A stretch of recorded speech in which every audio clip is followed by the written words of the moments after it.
की standard magazine में 30 round आ सकते हैं और ये कर्व शेप की होती है ताकि कारतूस आसानी से बैरल में जा सके।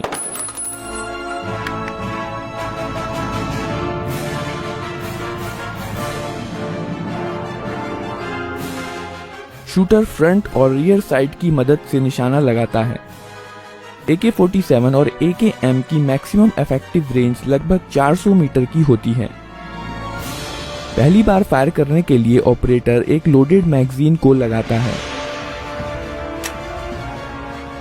फिर चार्जिंग हैंडल को पीछे खींचकर छोड़ देता है और फिर ट्रिगर दबाता है। सेफ्टी लीवर की मदद से शूटर राइफल को अलग अलग मोड पर सेट कर सकता है। सबसे ऊपरी स्थिति में राइफल सेफ मोड पर है। इस मोड पर सेफ्टी लीवर राइफल को लोड होने से रोकती है। यहाँ पर AK-47 का ट्रिगर मैकेनिज्म दिखाया गया है। जब राइफल सेफ मोड पर है तो ट्रिगर ब्लॉक हो जाता है और इसलिए ट्रिगर को नहीं दबाया जा सकता है। जब सेफ्टी लीवर सबसे निचले स्थान पर होती है तो ट्रिगर अनब्लॉक हो जाता है और राइफल अब सेमी ऑटोमेटिक मोड पर है। जब ट्रिगर दबाया जाता है तो हैमर मेन स्प्रिंग के दबाव में फायरिंग पिन पर चोट करता है। फायरिंग के बाद बोल्ट कैरियर पीछे आता है और हैमर को पीछे धकेल देता है। डिस्कनेक्टर हैमर को पकड़ लेता है।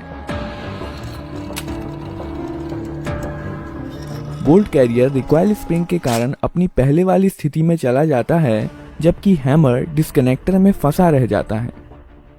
जब ट्रिगर रिलीज किया जाता है तो डिस्कनेक्टर हैमर को छोड़ देता है, पर तुरंत ही हैमर ट्रिगर में अटक जाता है और अब राइफल फिर से फायर करने के लिए तैयार है।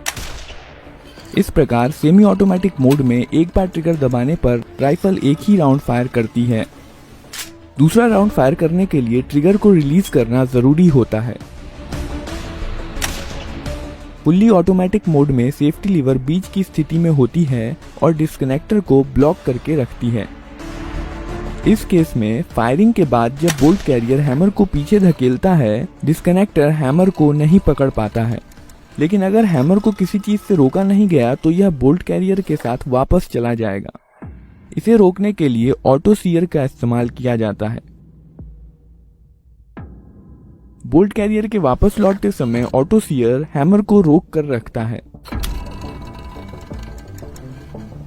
वहीं बोल्ट कैरियर वापस लौटने के दौरान ऑटो सीयर को हैमर से डिसएंगेज कर देता है और इसलिए हैमर ऑटोमेटिकली फायरिंग पिन पर चोट कर देता है।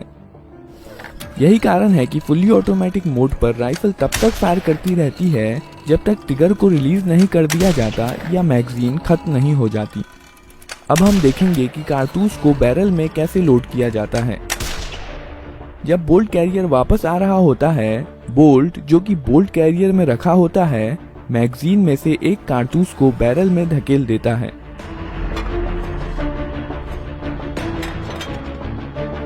कारतूस का पिछला हिस्सा बोल्ट में लगे एक्सट्रैक्टर में फंस जाता है।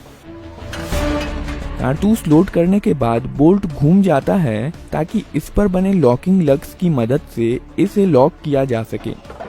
अब बोल्ट पीछे की ओर नहीं जा सकता है और फायरिंग के दौरान अपनी स्थिति में मजबूती के साथ बना रहता है।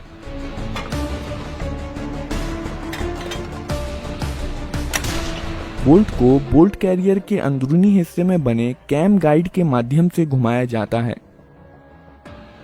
बोल्ट कैरियर के आगे जाने पर बोल्ट लॉक हो जाता है और पीछे आने पर वापस अनलॉक हो जाता है।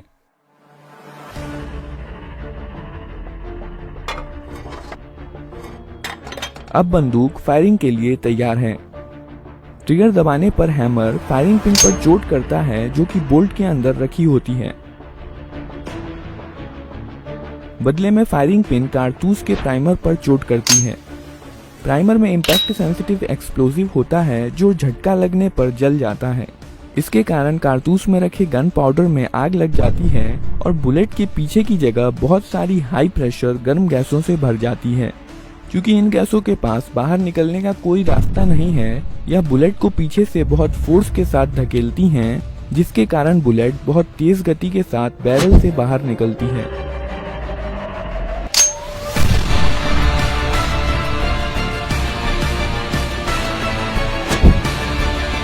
यह एक्सपेंड होती हुई गैसें गैस पिस्टन को पीछे की तरफ धकेल देती हैं। यही वजह है कि इस तरह की रीलोडिंग को गैस ऑपरेटेड रीलोडिंग कहा जाता है।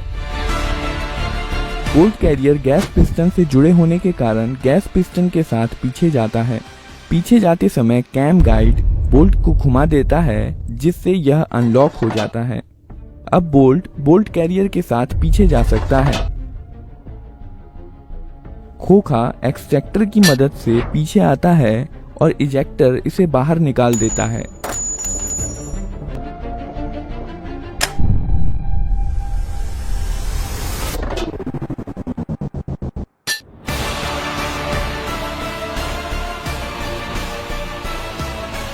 पीछे जाते समय बोल्ट कैरियर हैमर को पीछे धकेल देता है और वापस आते समय बैरल में अगला राउंड लोड कर देता है और इस प्रकार मोड के अनुसार राइफल अगला राउंड फायर करने के लिए तैयार है।